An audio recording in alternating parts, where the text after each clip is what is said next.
Salve espectadores do canal. Nas últimas semanas, por conta daquele evento internacional de futebol que dizem que o nome tem direitos autorais e você não pode estar falando no vídeo e não sei o que, nós tivemos aí uns casos de treta entre brasileiros e portugueses no Twitter, fazendo piada uns com os outros por conta da colonização portuguesa no Brasil, que na época não era Brasil, era América Portuguesa. Acontece que alguns anos antes de Portugal vir à América, ele era um país pequeno, com escassez de recursos e dificuldade de expansão, quase que um primo pobre das potências europeias da época, com menos de 1 milhão de habitantes. Para o autor do livro de hoje, esse mesmo país foi responsável em poucos anos por formar o primeiro império global, e o autor não esconde a admiração que tem pelo Império Português, ou mais precisamente, pelo que ele conseguiu conquistar diante de um panorama inicial que parecia tão desfavorável. O livro de hoje é Conquistadores, Como Portugal Forjou o Primeiro Império Global, de Roger Crowley, lançado no Brasil pelo selo Crítica da editora Planeta. O livro foi lançado, eu comi o livro.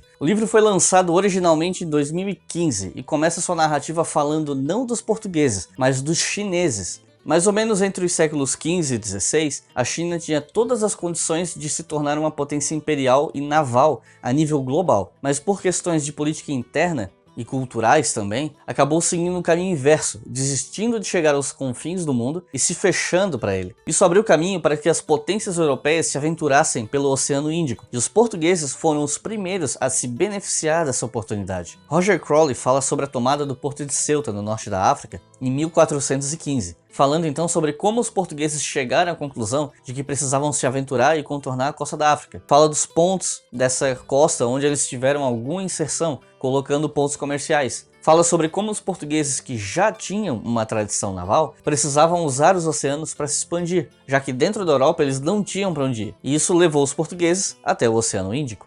O foco do livro é majoritariamente a atuação portuguesa na Índia e no Oceano Índico, tentando criar um monopólio do comércio entre a região e a Europa, colocando os portugueses em conflito com Veneza e com o Império Turco-Otomano. Quando você olha o título e o subtítulo do livro, fica com a impressão de que ele conta uma história mais completa do Império Português, mas na verdade o recorte temporal do livro pega um período de 100 anos entre 1415 e 1515, e o autor foca nas últimas 3 décadas desse período. Crowley demonstra como a viagem de Vasco da Gama até a Índia foi muito mais difícil que a de Colombo para a América. Enquanto Colombo levou 37 dias para chegar ao continente americano, Vasco da Gama levou 300 dias para chegar até a Índia. Só que enquanto Colombo encontrou povos que desconheciam completamente os europeus e com várias deficiências técnicas em relação a eles, os portugueses encontraram na Índia um povo muito mais sofisticado, inclusive e principalmente no comércio. Era muito mais difícil levar vantagem contra os hindus e muçulmanos, que dominavam os territórios banhados pelo Oceano Índico. Então, os portugueses precisaram usar da intimidação e da violência para atingir os seus objetivos. Quando os líderes muçulmanos se recusaram a aceitar a autoridade portuguesa, eles foram bombardeados e reféns e prisioneiros foram brutalmente assassinados, queimados vivos, afogados ou enforcados nas embarcações portuguesas. Crowley rejeita algumas teorias de historiadores anteriores a ele para explicar o sucesso português, como por exemplo a teoria de que o sucesso aconteceu pelas divisões internas na Índia, que teriam facilitado a vitória europeia. Crowley demonstra que a própria corte portuguesa era extremamente fragmentada e isso trazia dificuldades que equilibravam a balança. Mais do que a superioridade cultural, política ou religiosa, 3 coisas que não são possíveis de se afirmar nesse período, o que mais contribuiu para o sucesso dos ataques de Portugal à Índia